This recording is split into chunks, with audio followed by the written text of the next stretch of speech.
Hey everybody, Bill Murphy here with MMORPG.com, and we've got another week of MMOFTW, the week that was in MMO news. Not a whole lot of major stuff happened, but there's one big story that we're going to lead off with, so why don't we get right to it? How about it?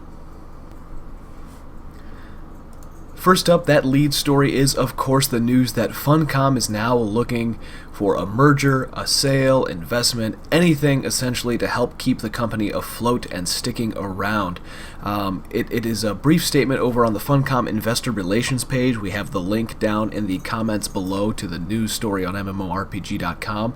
It has been revealed that the company is seeking investment, acquisition, merger, or other available options as it is struggling to maintain financial viability. Now, we know that they recently came out with the Lego minifigures online game. They borrowed, I think, over $1 million to help finish the game, and it must not have been selling or raking in the cash as they hoped, to the point where now, on top of all their other products kind of fading out of the limelight, including The Secret World, Age of Conan, and Anarchy Online, they're just not making the money they need to stay afloat. So now they're looking to take those IPs and any other projects that they may be working on, which we do know they are working on some sort of a secret project with Joel Bylos over at Funcom out in Norway. And they're looking for partners now to keep the company afloat, to keep the dream alive, as it were. From the website, following the completion and launch of the LEGO minifigures online game, and based on the situation described in the stock notice from Funcom, issued on July 23rd of this year, Funcom NV, hereafter the company, has retained ABG Sundal Collier to undertake a broad review of strategic options available for the company.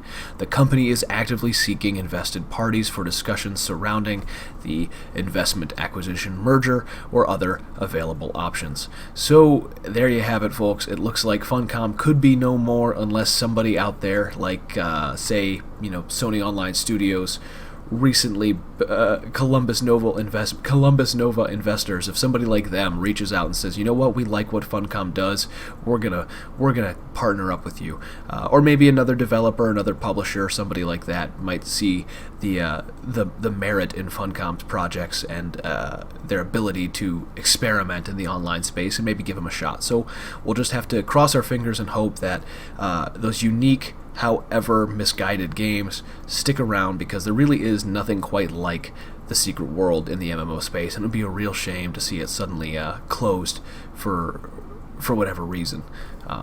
So let's move on to something happier, I guess, and that is the Guild Wars 2 news that the Revenant's elite specialization has been revealed, and it is the Herald Glint. Basically, it's a legendary dragon stance via Glint, a character from the original game and the original lore of the game, actually. It plays a very big role in Guild Wars 2. It becomes sort of a really hardcore tanking stance for the Revenant, as we're seeing that Guild Wars 2's professions are taking on more role-based content, or role-based roles. That's kind of like double. You know what I'm saying? They're being more specifically catered towards roles. We have the Ventari stance, which is more of a healing class for the Revenant, and now we have this tanking stance in the form of the Herald. You basically are gaining the ability to use the shield with the Revenant. You're going to have all these different skills like Envoy of Exuberance, which emits dragon energy from the Herald shield, protecting it and allies as it passes through them, and on reaching at the end of its arc, it will explode with healing energy. So not only is it protecting enemies or protecting players, it's also healing them. There's something called Crystal Hibernation, which is a personal defense skill that protects the Herald with an energy shield that heals and makes the character immune to damage. It'll be interesting to see in the next beta test what exactly the Revenant plays like. But I think everybody at this point is just waiting and waiting and waiting for the engineer. Am I right, guys? We want engineer news. Can we please get the engineer news? Just saying. And in Neverwinter news, the difficulty and leveling speed has been addressed in a new developer blog. Recently, when the experience and leveling cap was raised to 70, there was quite an issue, essentially saying that Neverwinter. Let's start over. And in Neverwinter news, the difficulty and leveling speed from 61 to 70 has been addressed in a new developer blog. The site has been updated with a new post that lays out some forthcoming changes to the difficulty and leveling speed for characters between the 60 to 70 range. The issue was of significant concern to players after the release of the Elemental module, as the team has been crunching numbers and reviewing player feedback for quite some time. So what kind of changes are coming? The 50% HP buff that had been added to level 61 to 70 critters has been removed. Basically, things were a little bit too rough on the 61 to 70 zone, so they're basically nerfing the enemy characters, the enemy NPCs and stuff like that. They're taking them down. Enemies in the endgame campaign zones like Icewind Dale, Sharandar and stuff have had most of their HP buff removed. They still wanted them to be slightly more difficult, but most of it has been removed. The bosses and mini-bosses were never given an HP boost, so that still remains true. The amount of damage enemies do has been further reduced from critters level 61 plus. They reduced the damage that these critters dish out a number of weeks ago, but they went ahead and dropped their damage even further, essentially making these areas easier. We've also, we as in the company, has also increased the amount of XP given by missions in the elemental evil zones. This will make your trip from 60 to 70 noticeably faster. A lot of players have been saying it's quite a grind to go from 60 to 70. Our own Rob Lashley reported as much in his review of the elemental evil patches. And they cut in half the number of vigilance quests needed to complete the wrappers. Wrappers that were looking for 16 quests to be completed are now only looking for 8. Basically, the whole zone is less of a grind. It was initially a grind, no doubt, probably because they wanted players to stick around for a longer amount of time, but maybe they're realizing just making players do things over and over and over again and making enemies into damage sponges is not the best way to accomplish that. And according to the post from the Neverwinter team, these changes will be implemented soon and will be included in the next big giant update for Xbox One, which will actually have all of the elemental evil and several other updates as well. So that's pretty cool.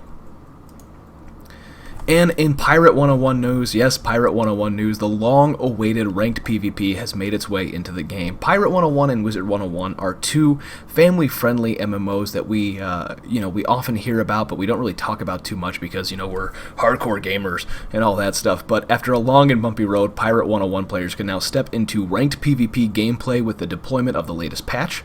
There are two types of matches for players looking for rank. That's the Battle Royale, with 4 players taking part in a last man standing combat, and 1 versus 1 matches pitting single players against one another. You can earn 8 ranks through victory, from contender all the way up to champion and paragon, and losses will, however, decrease your rank. Scrip is rewarded for wins that can be then traded for housing items, pets, or gear, so PvP is actually a functional form of an entire progression in Pirate101, so that's pretty sweet. And players can also speed up combat animations through a new setting in gameplay options, though each player's YAR setting only affects their character. So you might be able to speed up your own animations if you get sick of looking at them over and over again, but you won't be able to speed up opposing players. However, this setting does apply to PvE as well, so if you're one of those players that loves to play the PvE side of the game, well, now you don't have to look at the same animations over and over again. There are a few other changes included as well. You can head over to the Pirate101 site and check out the full notes, and if you are one of those players, like myself, who has been waiting for PvP to go wreck some noob children, you can go ahead and do that now. And last but not least, the WildStar free-to-play beta has begun. If you are an active subscriber to WildStar, you can download the public test realm and start testing the free-to-play patch, which is due out this fall, or you can sign up for the beta on the WildStar website and hope to get in that way. I'm sure there will be lots of keys going out over the next month or two as we head towards the free-to-play launch. That includes all the content as well as the cash shop. There's the loyalty program, quality of life changes, there's a new player experience, Madam Faye's Fortunes, where basically WildStar's own version of lockboxes, plus the Alpha Sanctum, a new instance that brings players into WildStar's world storyline much earlier in the game than ever before, featuring a unique environment and a compelling narrative. The Alpha Sanctum introduces players to the mysteries of Nexus in an unforgettable way. Those are obviously marketing's words, not my own, and I'm anxious to see it myself. So head on over to wildstar-game.com and get yourself into that beta soon, because once this one goes free, I have a feeling a lot of players will be checking it out finally, and rightfully so, as it is one of the better theme park MMOs available, in my own personal and humble opinion. That's it for this week, guys. Don't forget to follow us on Twitter, Twitch, YouTube, and Facebook at MMORPGcom without the dot. You can follow me on Twitter at TheBillMurphy, and as always, don't let a bad pug get you down.